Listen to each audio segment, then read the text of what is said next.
They recommended Stella got her groove back because of her. It's your boy PJ. I'm back here at PJ's fucking movie time. You know, every Monday I bring you guys a video where I review a movie and I tell you what I think of it, and I rate it out of a dog dick system for some weird reason. Still don't know why I do that. But today we're doing another one. You know, a couple weeks ago I gave you guys 5 choices. And when I do that, you know, you get on the Facebooks and you get on the TikToks and you get on the YouTubes and you let me know, hey, that's the movie I want you to review. And I give you 5 very random movies. It came down to a fucking tie. And the rule is if there's a tie, I'll review both movies. So last week I reviewed 2001's The Pledge with Jack Nicholson. And this week I'm doing How Stella Got Her Groove Back, which came out in 1998. And there's a lot of people, like I said, it was a tie. So all you people who voted for How Stella, here I am, PJ Bozak, Juggalo Heartthrob, Murder Boy Extraordinaire, is going to review a chick flick. And I've never seen this movie. I think my ex-wife watched it, and I seen her. I never got into it. It's a 20th Century Fox movie. It is based off of a novel, and the novel is written by Terry McMillan. She also wrote Waiting to Exhale, among some other things, and it's directed by Kevin Rodney Sullivan. It's written by Terry McMillan, like I mentioned earlier, and Ron Bass. And before this, there was this movie called Waiting to Exhale, and that was a big hit too, you know, this romantic comedy. And then there's another movie by Terry McMillan, written by Terry McMillan. And the budget for it was $20 million. And they made a whopping $39 million in the box office. So it's been pretty fucking good. And it's got a pretty decent cast, but what's it about? It's about this woman, Stella Payne. She's a single mom.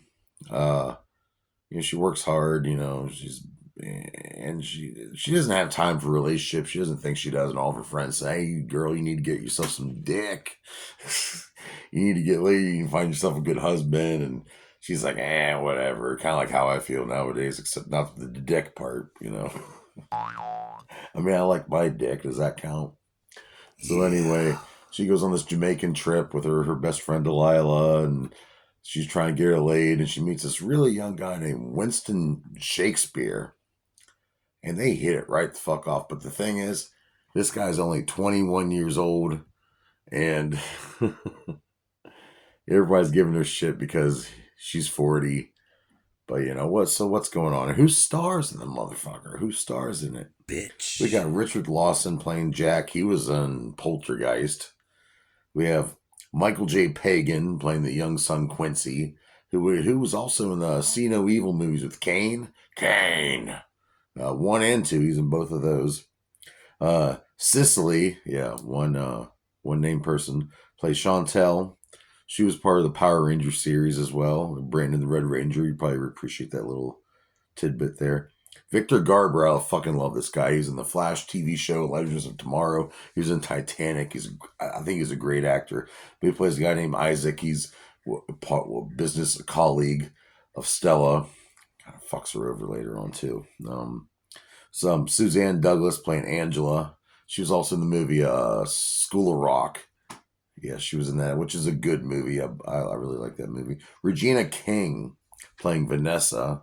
She was in the movie Down to Earth. She's one of the good friends of, you know, whatever the fuck her name is, Stella.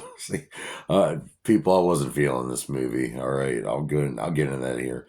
We have Whoopi Goldberg playing Delilah. You know, she was in Jumpin' Jack Flash. She was in, what was she in that Ghost movie? Ghost, I think. I don't know. Was she in that? She's been in a lot of shit, though. And The View, whatever. She annoys the shit out of me. Taye Diggs, and this is Taye Diggs. He's a good actor. I like him. This is his first debut. He plays a Australian boy named Winston Shakespeare. Of course, he was also in Malibu's Most Wanted. I remember him in that. And then starring in the movie, award-winning Angela Bassett playing Stella Payne. She's trying to fall in love. She's been single for a long time, hasn't got laid in a long time. So she was also in the Olympus Has Fallen, the Black Panther movies, and also in Waiting to Exhale. And like I said, it was based off the novel. Angela Bassett would get nominated and awards for the Golden Globes and the Emmys. So, I mean, she was, I will say, her acting was very good. She is a great actress. I've always liked. I mean, I also liked her in another thing I liked her in was the American Horror Story. I thought she was pretty good in too. The music was by Michael Columbier, who was did music for a lot of movies like The Money Pit, and the soundtrack had some good ones in it. You know, we had Love Me by Shaggy and Janet Jackson. We had Beautiful by Mary J. Blige. So yeah, that was pretty good. And Tribeca Film Festival had a 25th anniversary where they, had a panel with the director Kevin Rodney Sullivan, not Kevin Sullivan, the wrestler who just passed away, and Angela Bassett, where they did a big, thing. And she falls for this guy in Jamaica or on her vacation, and he gets laid, and it turns into something more than that. The guy even comes out and sees her where she lives. I mean, he falls in love with her, she falls in love with him, and but everyone's around him's like, "Hey, you gotta work, girl. You're 20 years older than him," and he's immature and all this and that, and some of that's true, and it's just a movie that just beats around the bush of, is she gonna get with this guy or not? Is it gonna work out? Or her job? At one point, she loses her job, and one of the characters passes away in a very sad scene, and it just, this movie bored the hell out of me. And it's not a bad story. I'm sure the novel's a good read, and it's got a good story about a single parent and trying to find love. That's a cool story, but it just didn't do anything for me. And the acting wasn't terrible. The acting wasn't great either, except for Angela Bassett and Taye Diggs. I really think he's a good actor too, and he did pretty good in this for his first role and all. But yeah, I mean, like I said, Waiting to Exhale was a big hit, and this was a big hit too. And a lot of people liked it. And if you liked it, that's great. If you think, if I'm just not into the whole chick flick thing, I mean, this is the first time I watched a chick flick, and it wasn't me trying to get laid. Hey now. So I'm gonna have to rate How Stella Got Her Groove Back half of a dog dick out of 5 dog dicks. Sorry, being honest, I'm never gonna watch it again.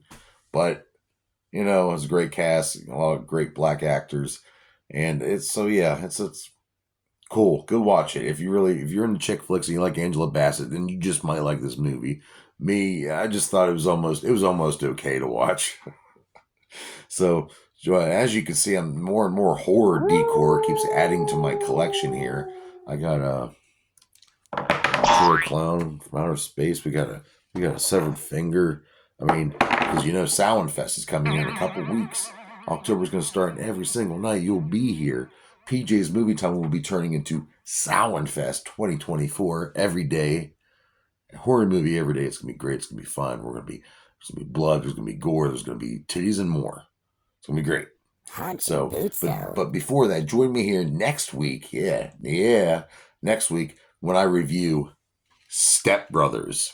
All right. I will see you next time here on PJ's Movie Time.